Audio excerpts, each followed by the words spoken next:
William Bartram is one of America's first naturalists, and he's determined to explore, chart, and record the very edge of the southeastern frontier.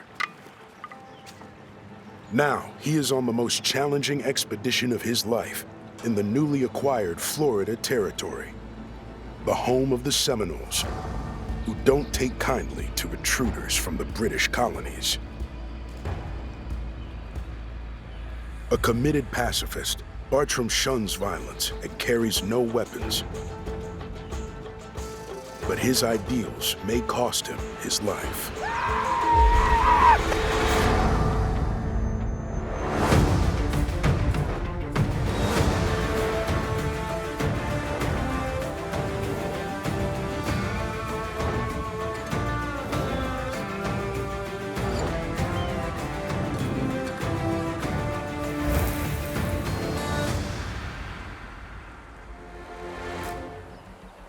William Bartram is unlike any other explorer of the frontier, a trailblazing naturalist whose work brings the wilderness into the lives of everyday Americans. William Bartram was a traveler, he was a writer, he was a scientist.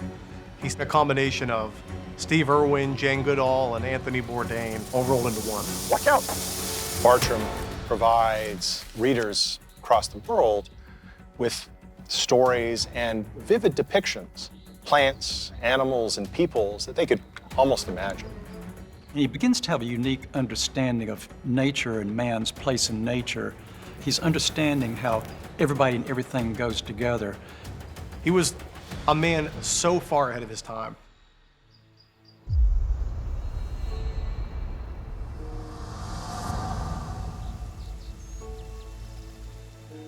William Bartram begins his journey far from the frontier, in a carefully tended garden in Philadelphia, where he assists his father, John, the most renowned botanist in America. Philadelphia was the intellectual center of colonial life in the 1760s and 1770s. This included tremendous advances and deep thinking about the natural world. And at the center of that center was John Bartram, who established one of the first botanical gardens in the American colonies. I'm pleased to report that you are indeed, now officially, the King's botanist in America. Thanks to you. Think nothing of it.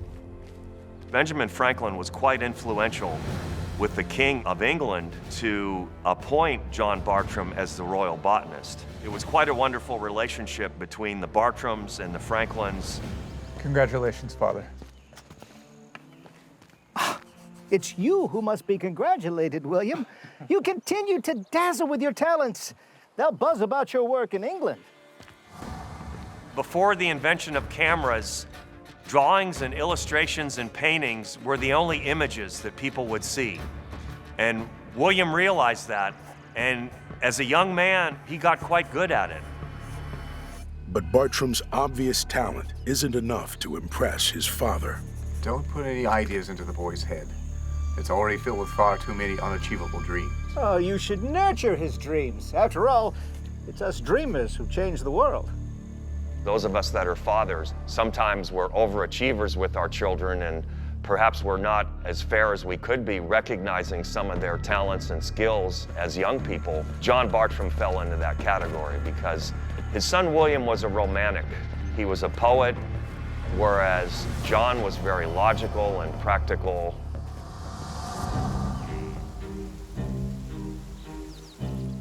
John Bartram tries to keep his son focused on practical careers. I could use some assistance. Actual plants.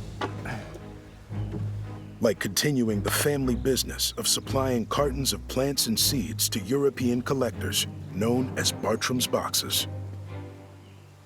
In Europe, there's a vogue for importing plants from the North American continent. So botany becomes not only a worthwhile scientific pursuit, but also a lucrative business. You must learn to pack them securely so you don't lose any along the way.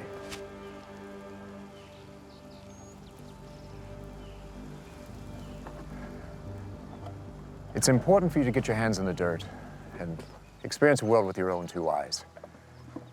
Which is why I want you to join me on the expedition to Florida. As the royal botanist, John Bartram is preparing an expedition to the new colony of East Florida. William jumped at the chance to go on this trip. It was exactly what he wanted to do. He didn't want to be running a store. He didn't want to be a merchant. But William has little idea of the danger and hardship that lie ahead. They say Florida's magical. There's no such thing as magic. The laws of the universe are governed by science. Nowhere is that more apparent than in the wilderness. But when you endeavor into the wild, there's a risk you might not return.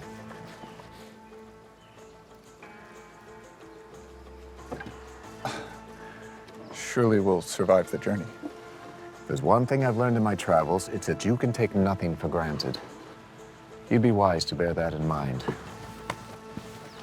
William Bartram sets out on his first adventure to a world entirely different from the sheltered environment he has known his whole life.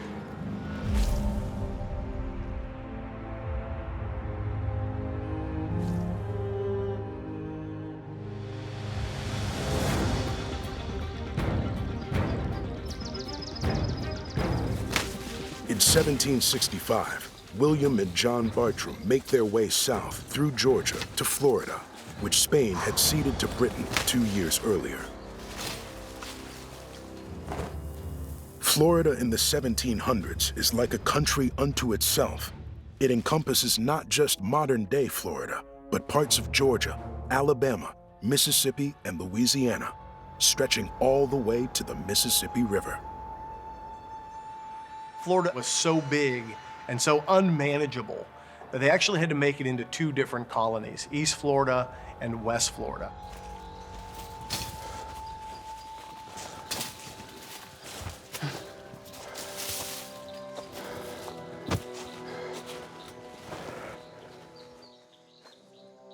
Are you all right?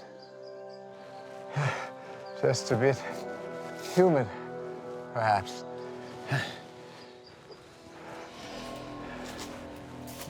Florida, it must have seemed like a jungle because it was so much more different than the woodlands they were used to. It had to be like an overwhelming world that they have just walked into. Part of the Bartram's mission is to find unknown plants that they can bring back to Philadelphia and share with the world. Most curious shrubbery. Never seen anything like it.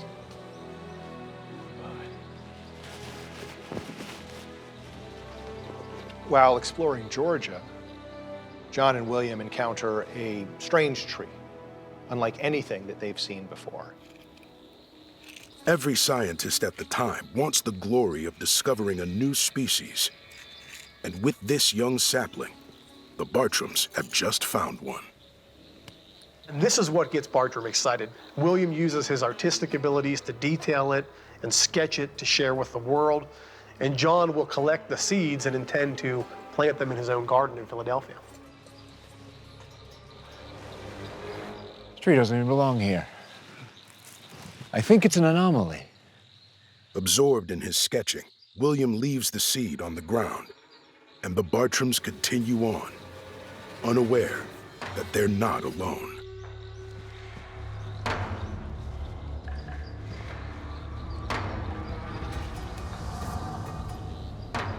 As hostile an environment as Florida may be, it had also been home to a variety of native tribes. The Seminole, the Cherokee, the Choctaw, the Chickasaw, who had lived there successfully for generations. These tribes have a long history with Europeans, and some have even intermarried. But they have also learned to be distrustful of explorers, no matter their intentions. For two travelers deep in unfamiliar territory, the appearance of Creek warriors in full war paint presents a threat. Run! But John Bartram's fear is intensely personal. John Bartram's father moved to North Carolina with his new wife, and there he's killed by Indians at his home. They abducted his wife and his 2 children. These were his half-brothers. Certainly he heard them tell stories about living in captivity. And it just left a terrible impression on him, you can imagine, knowing that his father was killed by Native Americans.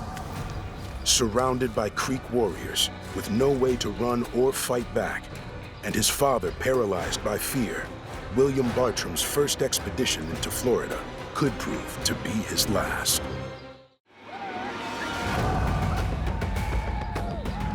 On his first expedition to Florida, budding naturalist William Bartram and his father, John, have encountered a band of Creek warriors. John Bartram's own father was killed by Native Americans, and he fears he will suffer the same fate. But his son displays no fear, despite being armed with only a pencil.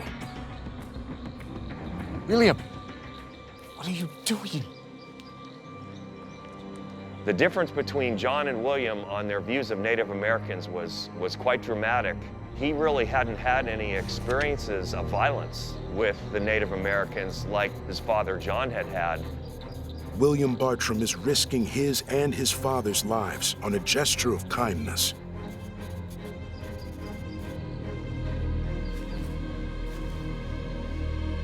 For you.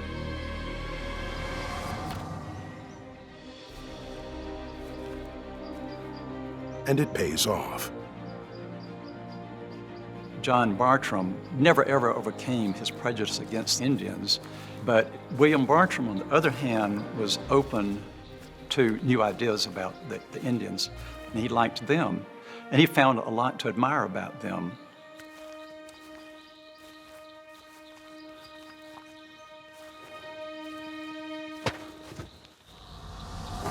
Over the next few months, the Bartrams travel hundreds of miles into Florida, documenting the incredible flora and fauna, but they still haven't found another plant like the one they discovered in Georgia. You did put the seeds in this box, didn't you?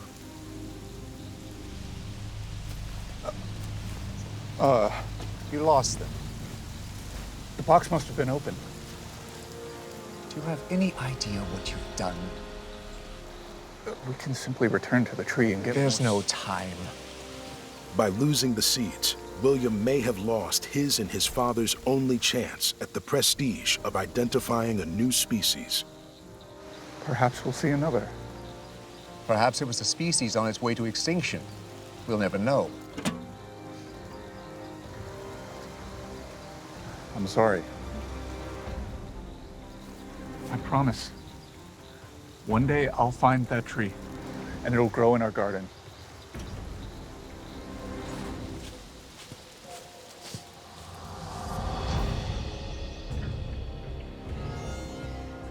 The Bartrams push deeper into the Florida swamps, hoping to find the tree again.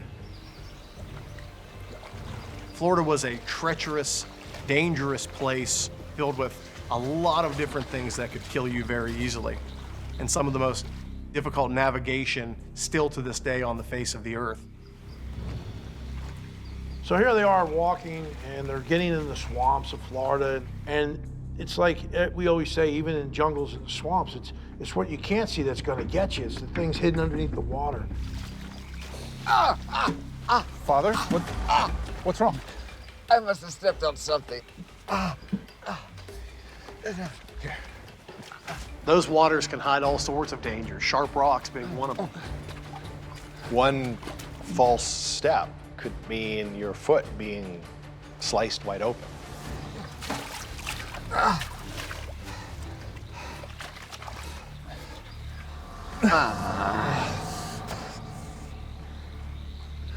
Wrap it up. Let's be on our way. If you don't have your feet to get you from point A to point B, now you've made your situation way worse. That would be bad in normal terrain, but now you're in a swamp. Now you've increased the chance of infection. Foot infection in the infantry, as we used to say, is as good as a death sentence. John Bartram set an age where expeditions like this aren't a given anymore. There's no guarantee he's ever going to return home. And the injury to his foot revealed to him that these sorts of things might be past him in his years. After less than a year in the field, John Bartram has to cut the expedition short and return home.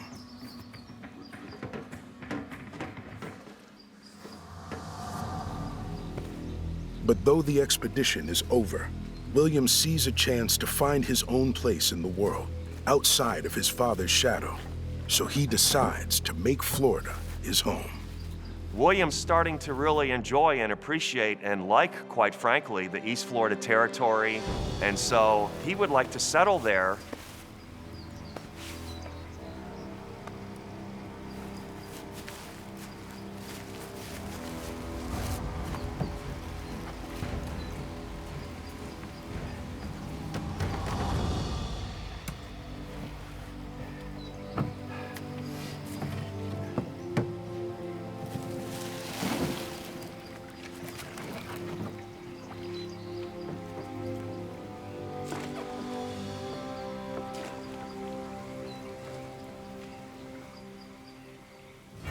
Bartram buys land to grow indigo, a pivotal cash crop that supplies blue dye to the worldwide textile industry. He wasn't able to do a very good job, and he struggled, and the task of all the labor that he had in front of him definitely proved to be too much. He lost everything. It was an embarrassment, and he was also probably afraid of what his father would say. He eventually made his way back to Philadelphia with his tail between his legs, and he realized, here is yet another failure where I still haven't found my way in the world. Bartram's failures in Florida haunt him. But an unexpected offer from Benjamin Franklin will give him a chance to redeem himself. My apologies. I neglected to mention some exciting news from London. Your most generous benefactor, Dr. Fothergill, has an intriguing idea for William. For William? Yes, the good doctor wishes to combine his passions of medicine and botany by funding an expedition to explore the entirety of Florida all the way to the Mississippi. To what end?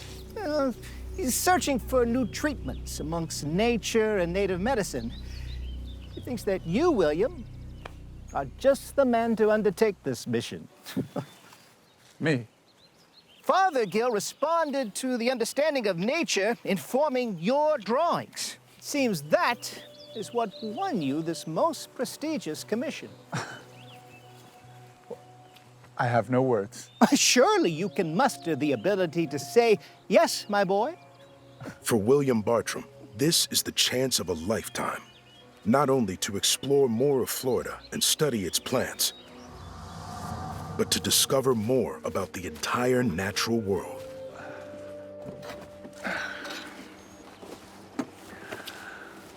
I fully intend to reach the Mississippi by winter. An ambitious goal. Why not join me? Share in what will no doubt prove to be the grandest of achievements.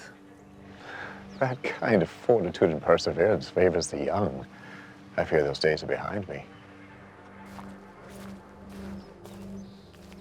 This will be of more use to you now than to me. May it bring you luck.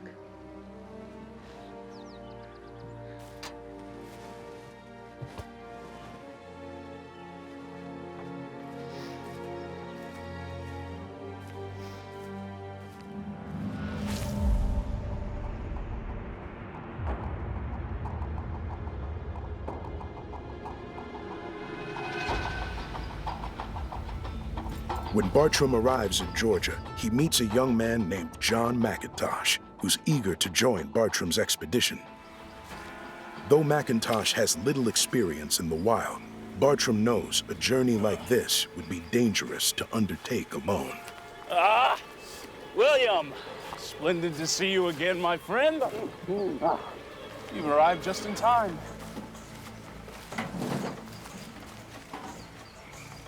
From the coast of Georgia, Bartram and McIntosh set off into the wilderness.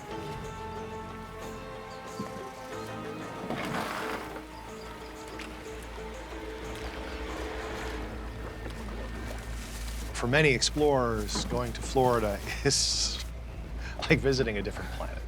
It seems like this is a land designed to repel men. And you need to be constantly on guard for a variety of threats.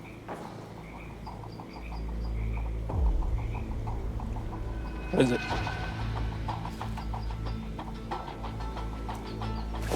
Stay calm. William Bartram has a love for nature that few can match. Stay calm. But nature itself could be what kills him. On his second expedition to Georgia and Florida, naturalist William Bartram and his friend John McIntosh are encountering the dangers of the wilderness. Stay calm.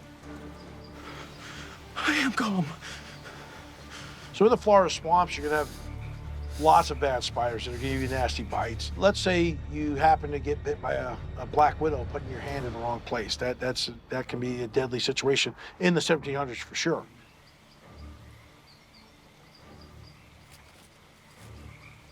What are you doing? Ever respectful of nature, Bartram always tries to find a non-lethal solution to any threat.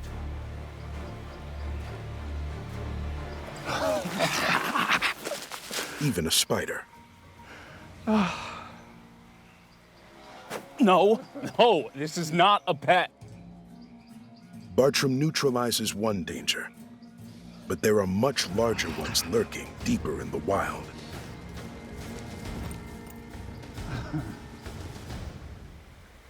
On their journey, Bartram and McIntosh have to live off the land. Macintosh. Macintosh. Macintosh. Some assistance?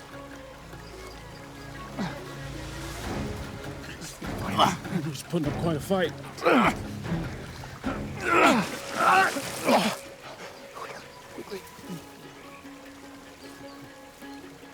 But in the coastal swamps, man isn't at the top of the food chain. Throughout his travels, Bartram has multiple close calls with the near-mythical predators of the Southeast.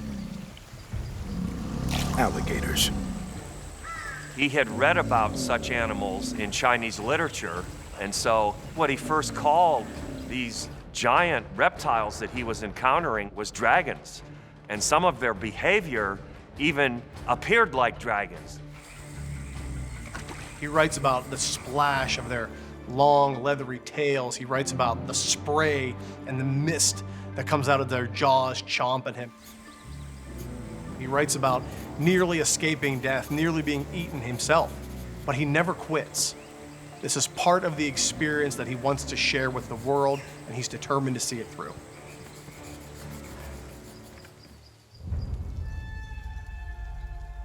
Despite the risks, Bartram and McIntosh continue to make their way through Georgia, headed for a meeting that will change the landscape of the Southeast. In 1773, Cherokee and Creek leaders meet with British colonists to sign a monumental treaty. The Cherokee Indians had been allies of the British during the French and Indian War, and they got heavily into debt during that time. And in order to absolve their debt, they thought that they would give up some land in Georgia. The treaty is called the New Purchase, and it grants the colony of Georgia 600,000 acres of new land to settle. But Bartram is more interested in learning from the Cherokee and Creeks. I come offering gifts from my garden. Popular. They're potent seeds that'll grow into the most splendid magnolias. Popular. I'm seeking plants that your people use for medicine. You must travel south to the Seminole named Cowkeeper.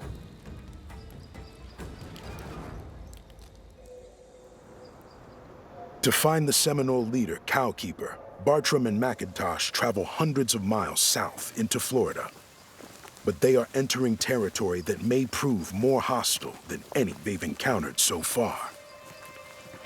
Bartram always looked for the best in every situation, but that really did hurt him at times because he sometimes underestimated how much danger he was truly in. A Seminole warrior gets the drop on Bartram and McIntosh. And Bartram's journey and his life may be coming to an end.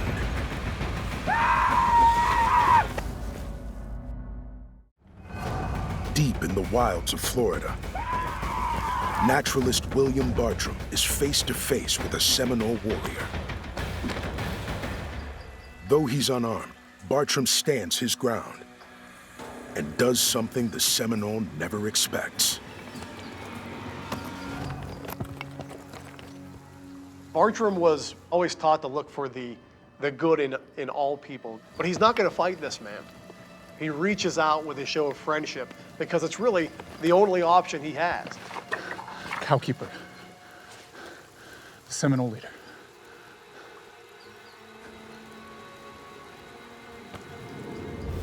When most people would believe certain death was upon him, Bartram's able to not escape, but be set free.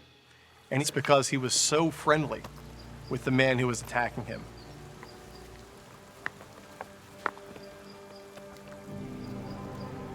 Thanks to his peaceful nature, Bartram now knows where to find Cowkeeper, the Seminole chief he believes can help him find new medicinal plants. I'm here to see Cowkeeper. Cowkeeper, he was the chief in modern-day Gainesville today. The whites called him the Cowkeeper because the Indians that followed Cowkeeper became very successful raising cattle. To get the information he seeks, Bartram will have to earn Cowkeeper's trust. Watch out!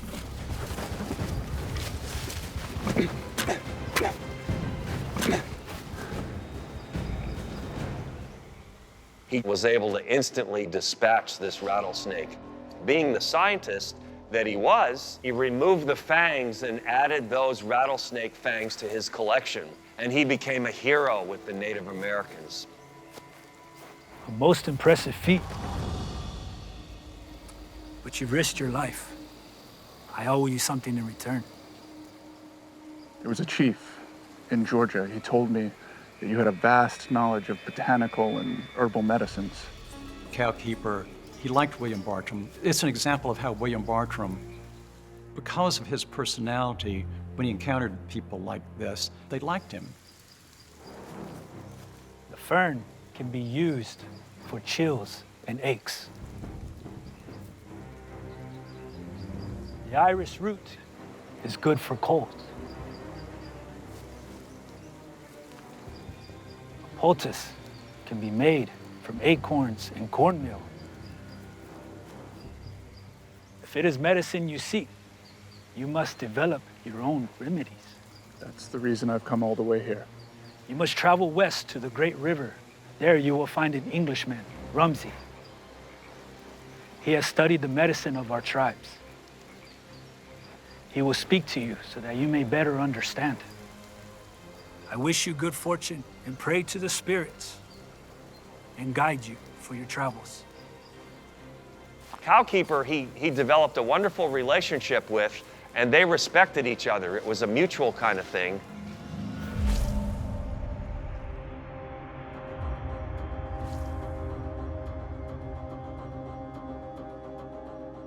With Cowkeeper's advice in mind, Bartram and McIntosh make their way toward the Mississippi River.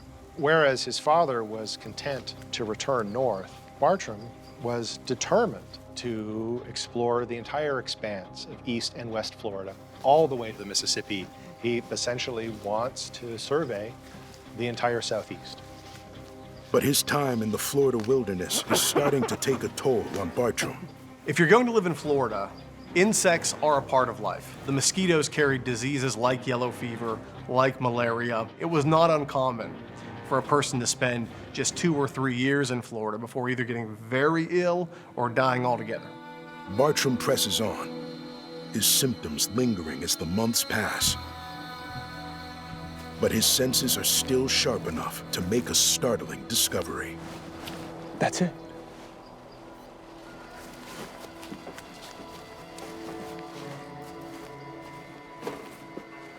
Going up. It's a fully mature tree that's nearly finished blooming for the year. But Bartram spots one of its last blooms, the same as on the sapling he and his father first saw years before. This time, he is determined to bring home the seeds to his father. When you're sick in an environment like this, you need to think smartly. Because climbing up that tree, if you're that sick and you're way up there and you happen to fall out of the tree, you can break your neck. And now you're good to nobody. Bartram manages to collect the seeds, but his condition is worse than he knows. And this time, he may have finally pushed himself too far. Bartram! William!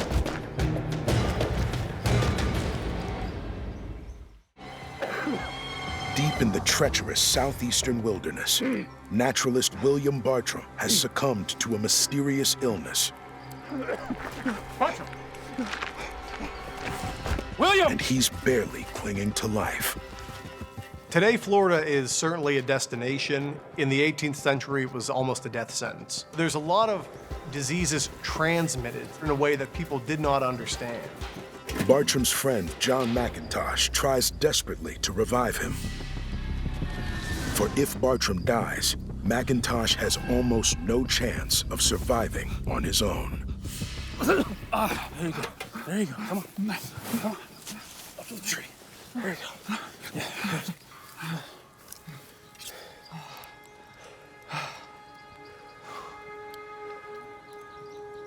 The ferns from Cowkeeper.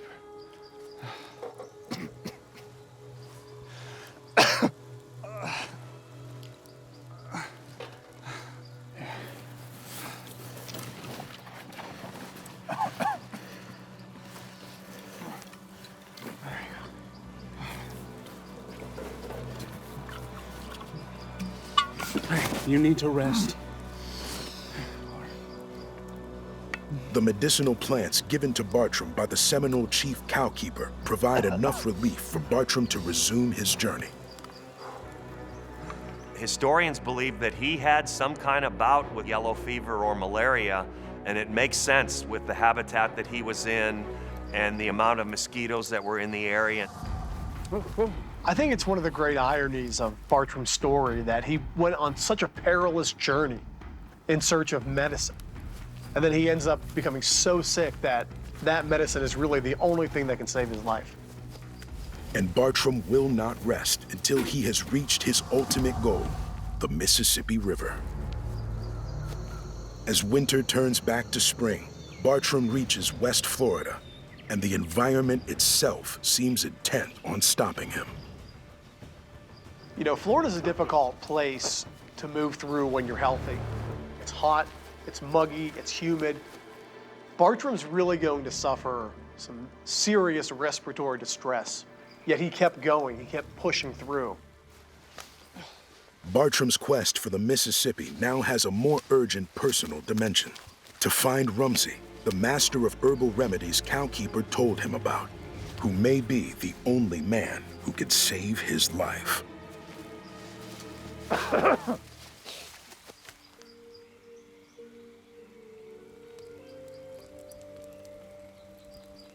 He was racked with illness, with fever. His joints ached. He'd be sweating all day. He'd be having delirious visions. You're running a fever? Perhaps we should return home. No. There's no place healthier than at home in nature.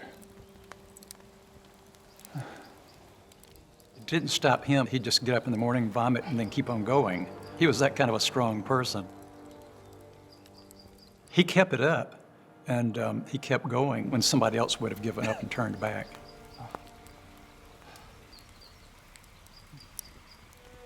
Bartram's condition continues to worsen as they travel west, even farther from home. And as they reach the dense, swampy coastal landscape near Mobile, they are forced to continue by canoe. Rowing a canoe upriver is especially difficult for Bartram in his condition, but he must persevere. I can't see. He was having this tremendous pain in his head and in his eyes, and he was really weak. He was losing a lot of eyesight in his left eye. Bartram is losing his vision at the worst possible moment. In Florida, the explorer colonists encounter something that he is unlikely to have seen anywhere else on the North American continent. Hurricanes, storms, torrential rains that greeted many who were otherwise thinking Florida might be a territory of sunshine. We're taking on water. We're sinking. Nearly blind, his boat rapidly filling with water, Bartram knows that his end may have finally come. We're sinking. Naturalist William Bartram is caught in a storm while rapidly losing his eyesight from a debilitating disease. We're almost there. Hold on. As rain fills his canoe, it's starting to sink. And it's up to Bartram's friend, John McIntosh, to steer them to shore. We certainly love to valorize the idea of man alone in the wilderness. But surviving the wilderness often depends on the people around you. And that was certainly the case for Bartram. He had a friend to be his eyes and ears, a friend to help him along. More often than not, that is how we survive. Hey, hold on. Come on, grab my, take my hand. Come on, Will. Come on, there you go.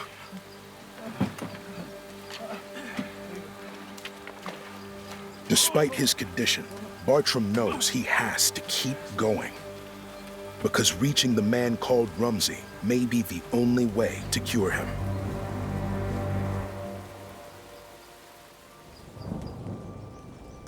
Bartram, he got worse. He couldn't see much of the coast on the trip because his eyes were so sensitive to light. And he said he thought that he would sink under the weight of this illness and had run out of options.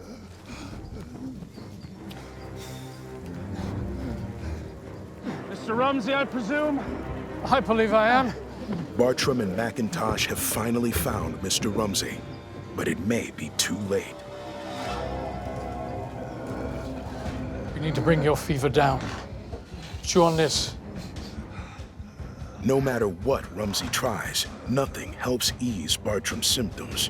Bartram was in this dire straits, and he may not survive the night. Perhaps a poultice of some kind. Cantharite. You mean blister beetles? Interesting notion. He knew of a substance known as cantharides. It's a ground powder of the blister beetle, and Bartram requested that he prepare a poultice of this cantharides powder. Bartram must have known some medicine from his own father, because there is nothing about its descriptions in history that would make you think that it would be good for a violent fever. The cantharides paste is a last-ditch effort to save Bartram's life. And if it doesn't work, he will never get to complete his journey. He thought that night was going to be his last night.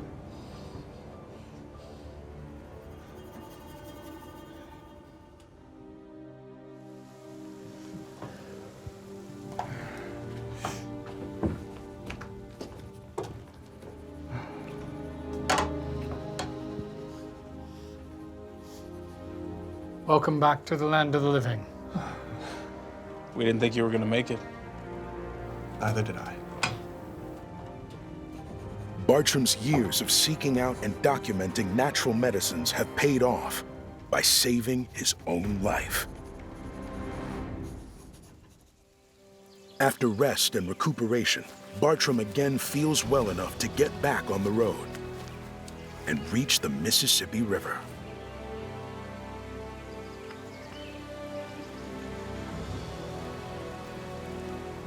It's magnificent. In 1775, the Mississippi River was the end of the American colonies. It was the western boundary.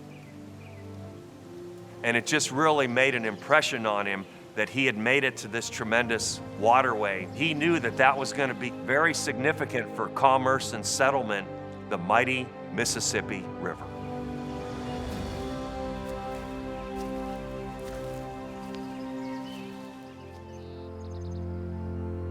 William Bartram returns to Philadelphia, having become America's first true naturalist. And he's explored farther than his father ever did. You actually set your sight on the Mississippi?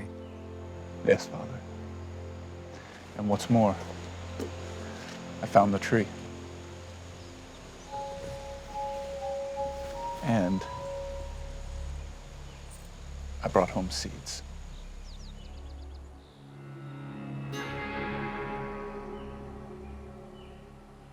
His father is in ill health, but he realized that his son William, after all the challenges and struggles that he had as a young man, he had finally found his place in the world, and he has finally succeeded. John Bartram dies less than 6 months after his son's triumphant return, never to see the tree he discovered with his son bloom in their own garden. William names the tree Franklinia after his father's dear friend, Benjamin Franklin. I think Benjamin Franklin would have been quite proud of that and quite happy with that. Bartram eventually publishes his artwork and an account of his explorations in a book called Travels, Bringing the Frontier to the World. 240 years after the publication of Travels, we're still parsing his words and retracing his steps and talking about what he saw and what he did. That is proof positive that William Bartram touched so many people's imagination. His descriptions and his sketches in Travels really is the beginning of who we are and what we have in the United States of America. He brings a message where people need to respect each other and respect their habitat and respect the other creatures in the world. He understood that his role as a scientist was not indifferent than his role as an artist. He was inspired by the natural world, and he found beauty in all of it, even when it was trying to kill him.